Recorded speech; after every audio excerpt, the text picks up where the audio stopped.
In today's episode, I'm going to talk about the most expensive part of business. Now, we all know that there used to be this concept about grinding and team no sleep, but the real reality is every entrepreneur does not get paid to work. You get paid to think.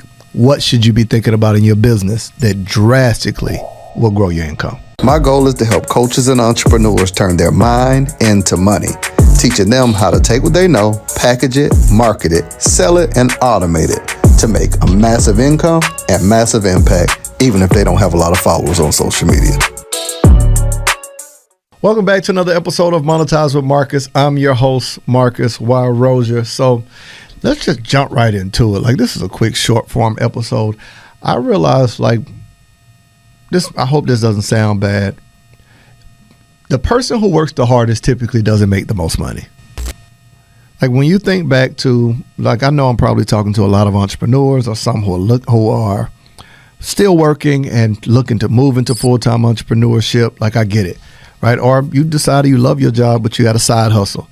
If you look in that company structure, in most settings, it wasn't the person who worked the hardest. It wasn't the person who worked the longest hours. I think back to any time I've been in a job environment, it was the person who thought, created the structure, and hired the person who worked the hardest that made the most money. Why is it? Or even when you think about manual labor jobs, those back-breaking, wake up early, work late, manual labor normally gets paid the least. And somebody, please don't be crazy and think I'm down in an occupation and industry. Like, it's bad. You got to give a disclaimer for everything now, because most people are suffering from acute ADD. Like, can't listen long or comprehend. Okay. But I'm trying to point out something that most people did not want to do manual labor jobs that they, like, whether it was cutting grass or you name it, you left from doing that to start doing something that allowed you the opportunity to not have to manually work. Now, here's my question. We've got to pause right there because I'm in the giving mood. I decided to offer you a free gift, absolutely free. Now, I tell you all the time about turning your ideas into online income, but how am I going to tell you to do something and not provide the resource for it? There's so many questions that people have online about what should I post? How do I get my engagement up? How do I get people to click the link in my bio, buy from me? What should I sell? Whether it's an ebook, an online course, how much should I charge? How do I launch? How do I do a webinar? You see what I'm saying? So I decided to create a free training and give it to you that you can utilize to learn how to literally take the services that you do or the ideas you have and build a successful online company. Go to www.monetizewithmarcus.com. My gift to you. You're welcome. Why, as an entrepreneur, are you still manually running every part of your business? I think automation literally is how you make that big drastic leap from manual labor entrepreneurship into truly being able to think your business. Like, I know so many people that are still manually having to do every aspect of their business, whether it is someone reaches out to inquire. There's no automation or sequence or inquiry process. If someone reaches out to ask a question, there's no clear process for that. If someone reaches out to pay for something, there's no process for that. I've got a client who does very well, and I was asking them, you know, what is the difficulty? They was like, well, it takes me so long to get on the phone with each person. Then I've got to send them a quote or proposal. Then I've got to correspond and answer questions from the proposal. Then we follow up. Then I send an invoice. Then we send their onboarding documents. Then we hop on a call. I said, good gracious of life. That's a full-time job before you even start working with the person. So they hired us to basically take all of that and start building out a automated onboarding process that as soon as the person inquires, they talk with the person, and that person signs. The agreement then triggers the invoice. The invoice then triggers the onboard document. The onboard document, if the person doesn't fill it out in 2 days, it triggers a reminder. And from that, it then triggers an email that sends them to their calendar for the person to book, right? So it's the sequence that goes out. Now they went from having to do about 6 tasks to the only task they do is the phone call. And after that, it's all on the client and it drips it all out to them. And the person was saying, do you realize how much time you saved me? Because think about it now. Now it's scaled how many more people they can work with. So I would ask you, in your business, what aspect of manual labor is keeping you from growth?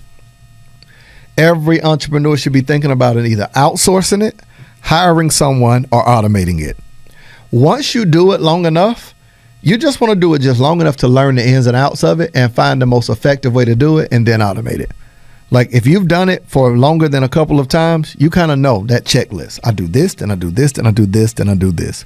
Once you have that down, you can hire help or you can automate it. So I think one of the major things you should be looking at right now is you should be writing down what are the things that you absolutely love doing in your business.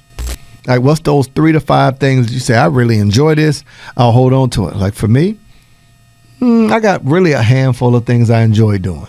The rest of it, truthfully, I don't mind never doing it again. I don't like emails. Like I don't like looking at it. I don't like responding to them. Like I don't like that at all. Now I'm really looking for someone I can hire that will take over even better my DMs. Like I don't even like responding to DMs at this point, because here's the blessing that comes with growth. At one, I know somebody gonna hear this and think, man, that's really like weird. No, like just imagine this. Imagine you having like a crazy busy day and 60 people send you a question and you don't have time to respond to them, or as soon as you respond to one, here go the next one and the next one. Imagine talking to 60 people at one time in the course of a day. Wouldn't you be burned out? That's what DMs have become. And so it's like, and then you don't want to overlook anybody because I care. So I don't want people waiting for the longest for a response. So I want to hire somebody right now as a part of my team that all they do is respond to DMs. Like just make sure people get questions answered, send resources. Hey, here, we need this, we need that within reason, right? That takes away then eventually what we're working on now is we're automating it all. We're using something that's not like, you can write this down, ManyChat. It's a resource that you can literally automate your flow. I'm noticing now we get the same questions over and over again about how much do you cost to build a funnel for me? Hey, when's your next program? What's best for me if I do this, and this? So we can automate that flow. I can tell a person type keyword blank, whatever the keyword is, and it's going to automatically say, hey, the keyword, let's say it's funnel. I can send them a link of here's what we do with funnels. Here's a couple of questions. Here's how to get this resource. If the question is pricing, keyword, if you're interested in our pricing, the keyword pricing, and then based on their response, I can automate it all up to a point and say, if you would like to speak with someone versus our automation, click this button, and they click the button that sends them right to our email, right? That's a dope way to move away from the manual labor side of it. You should quit working for free. How did social media hire all of us to be their workforce? We're on the app posting videos, going live, creating reels. We do not get paid when we create content on social media. They do, by selling our content to advertisers. But how do you actually build an online business using social media? I want to break it down for you and give you access to it. There's 5 simple steps. I'll tell it to you in a few seconds. Step number 1 is client attraction. I'm going to show you how to actually attract clients that will happily pay you what you're offering. Step number 2, how to capture them. How do you get their emails? How do you get their phone numbers? How do you get them to show up to your event? Be on your Zoom calls. To what I refer to as client dating. It's where you nurture a relationship with people to get them to say yes to whatever you're offering. And I'm even going to show you what type of content to create that gives you brand visibility and brand recognition. I call it social media secrets. You get access wherever you're watching this video. You'll see it in the description and you'll see it beneath this. Let's get back to the episode. So all I got to do is sit down, map it out. That's what we're doing right now. And as soon as it's mapped out, I'm going to hand it to my VA and let them type it in. And then their job is once a day or twice a day to check in on it to see if there are some pending things that we need to do. So I want to say for you, find those things that you don't like that you're manually having to do. And let's think about how do you outsource, hire, or automate. If we can help you with the automation side of anything that leads to sales, let us know. This has been another phenomenal episode of Monetize with Marcus podcast. You can go to monetizewithmarcus.com/podcast for tons of resources like this. Apps like what I mentioned, ManyChat and all that. We're working on a checklist of kind of like top tech resources and all of that you can use in your business that might benefit you. All right. I'll see you in the next episode of Monetize with Marcus.